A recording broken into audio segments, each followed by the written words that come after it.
Bienvenue, chers téléspectateurs, dans une nouvelle émission du programme écologique Terra, où vous êtes invités à suivre les derniers développements survenus sur notre planète.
Voici un bref regard sur l'actualité écologique brève qui figure dans la presse.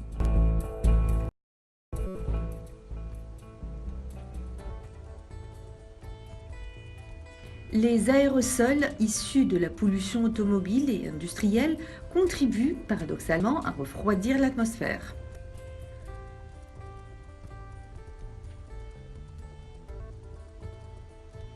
Leur diminution pourrait entraîner une dramatique accélération du nombre, de la durée et de l'intensité des canicules, en addition du réchauffement climatique seul.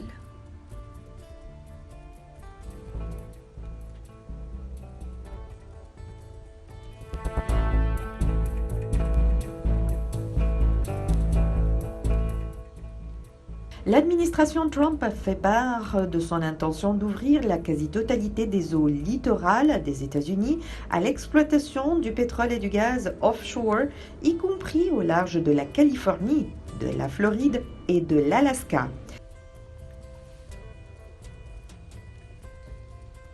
Cette mesure reviendrait sur des positions et des dispositions de protection environnementale prises par Barack Obama.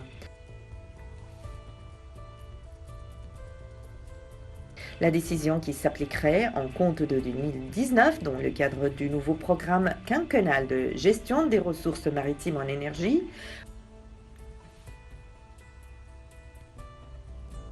concerne 90% des eaux côtières américaines qui abritent 98% des ressources encore inexploitées en pétrole.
Lorsqu'une planète se déplace devant une étoile, elle bloque donc initialement moins de lumière satellitaire et stellaire qu'au milieu du transit.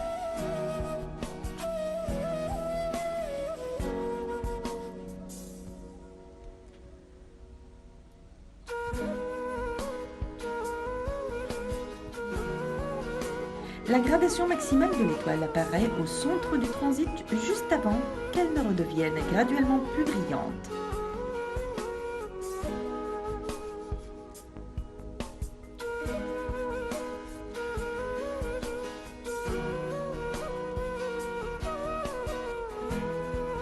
Les autres planètes découvertes sont plus grosses que la Terre, mais moins que Neptune. Il s'agit d'un système planétaire différent du système solaire, car toutes ces planètes orbitent très proches de leur étoile.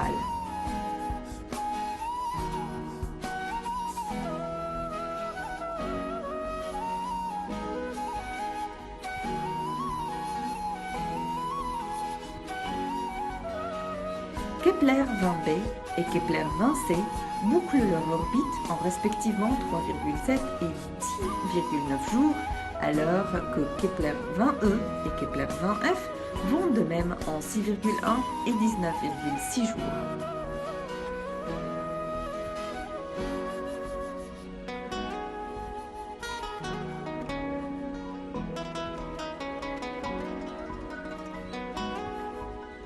On devine donc qu'il existe non seulement une alternance de grandes et petites planètes, mais également qu'elles effectueraient presque toutes leurs révolutions à l'intérieur de l'orbite de Mercure si elle était autour de notre Soleil.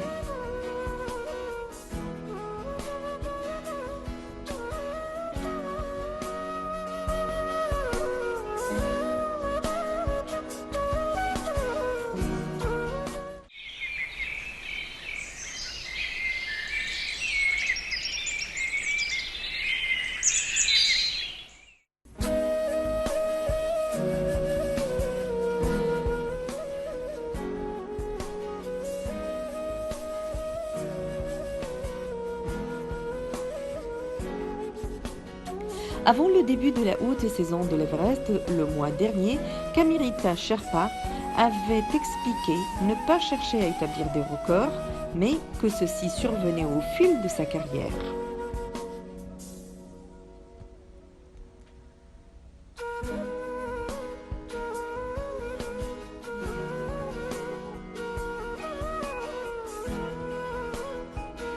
Peuple d'altitude du Népal, dont le nom est devenu synonyme de guide ou porteur de hautes montagnes prisées par leur capacité physique, dans un environnement où l'oxygène se raréfie, les Sherpas constituent la colonne vertébrale de l'industrie de l'himalayisme dans ce pays pauvre.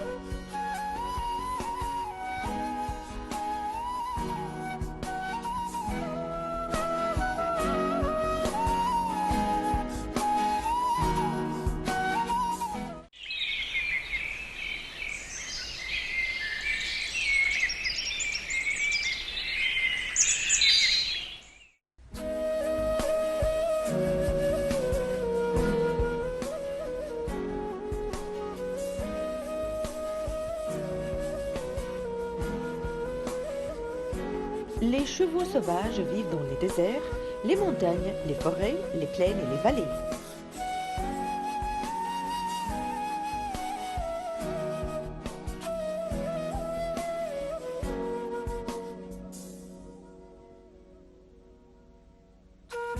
Les chevaux domestiques se retrouvent plutôt dans les écuries et les pâturages à l'extérieur.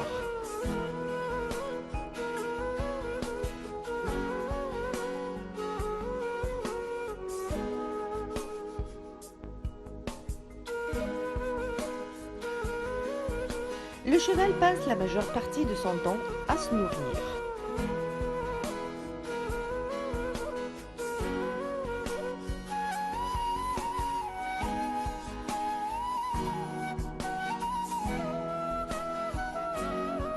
Il mange par petites quantités de nourriture de façon régulière tout au long de la journée.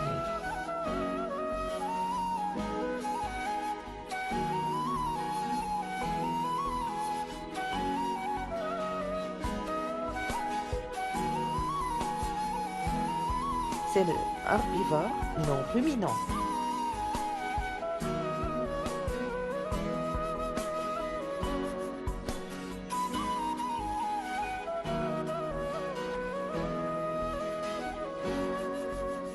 Il se nourrit en grande partie d'herbes qu'il trouve dans les pâturages ou dans le foin.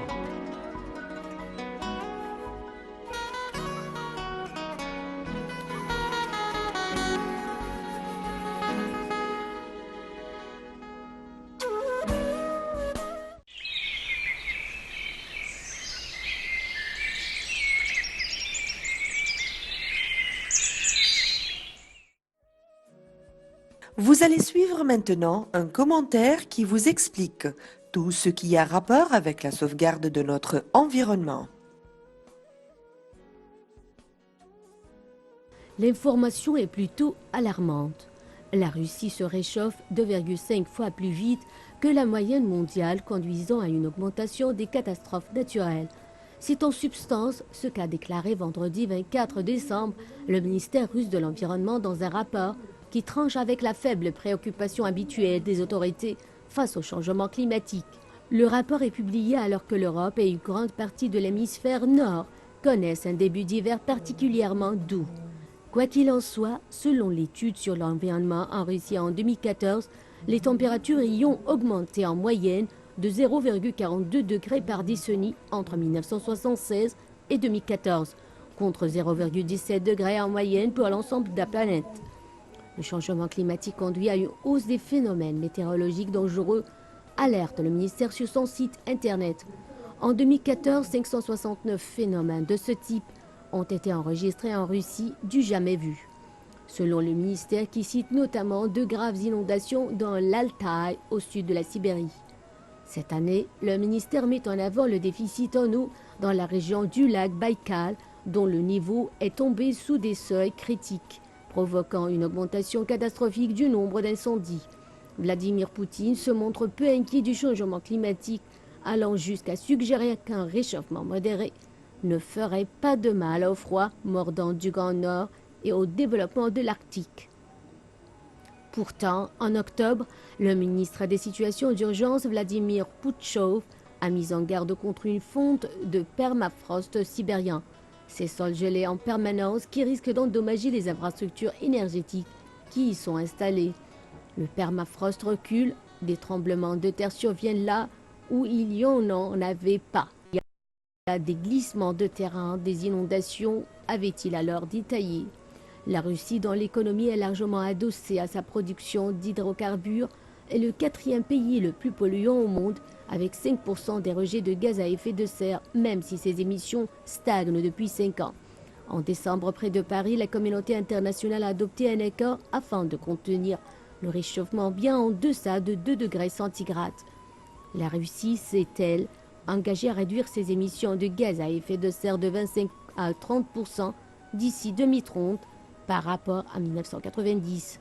Mais les ONG environnementales jugent cet engagement totalement insuffisant. L'année de référence ayant été suivie immédiatement par l'effondrement du bloc soviétique et de son tissu industriel et donc des rejets polluants. Selon le Centre des recherches WRI, les émissions de gaz à effet de serre de la Russie pourraient en fait augmenter de 40 à 50% d'ici 2030 par rapport à 2012. Moscou connaît actuellement un hiver exceptionnellement doux, le thermomètre dépassant même 8 degrés ponctuellement, quand la capitale russe grelotte habituellement sous la neige.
Mais le plancher océanique reste un environnement très hostile, ne serait-ce qu'en termes de pression.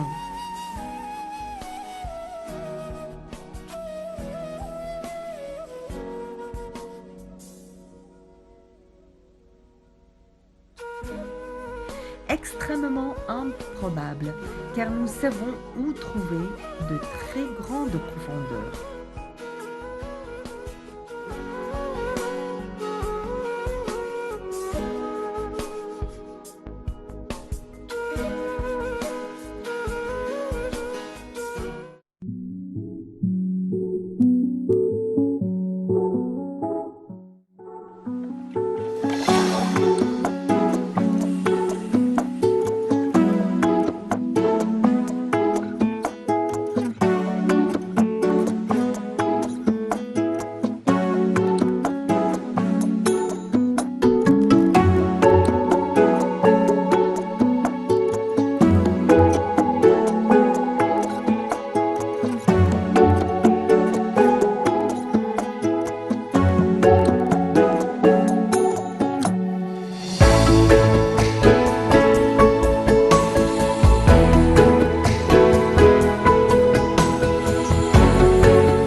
Nous sommes attirés par les extrêmes, que ce soit les plus hauts sommets montagneux ou des endroits les plus profonds.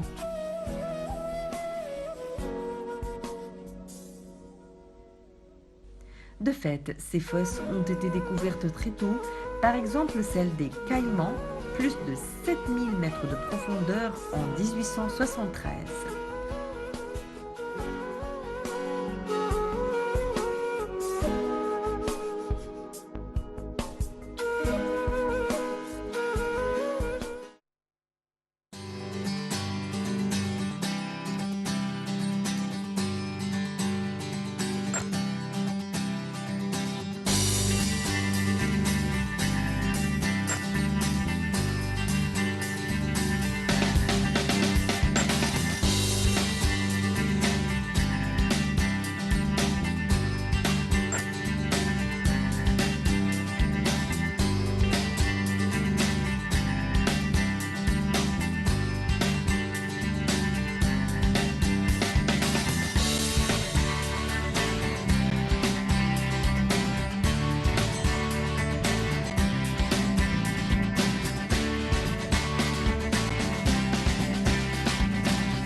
Désormais, on sait que les fosses sont au niveau des zones de subduction où une plaque tectonique plonge sous une autre.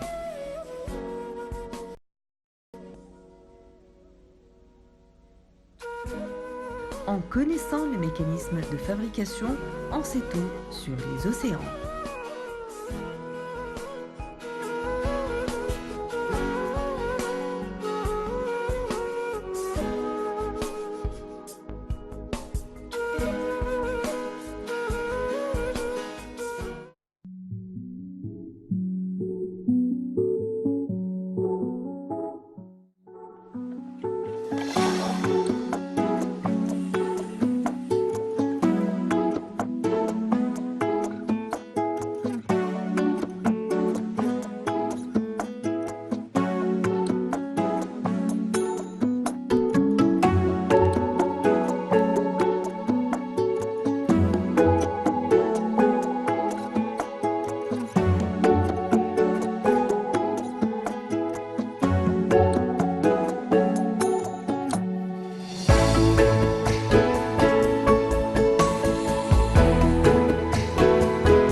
Les océans sont essentiels à la vie sur Terre.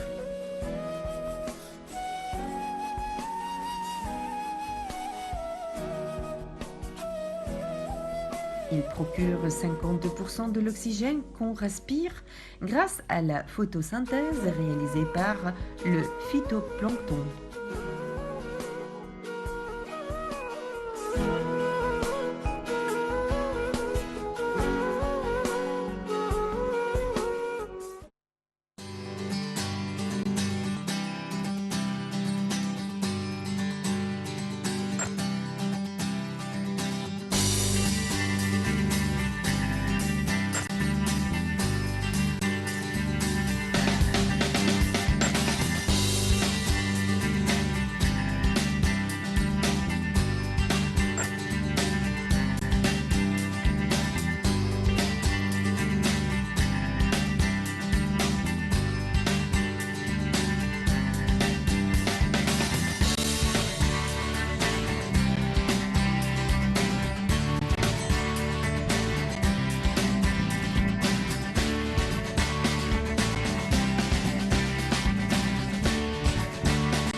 Les océans sont également de véritables pompes à carbone. Ils absorbent environ 30% des émissions mondiales de CO2.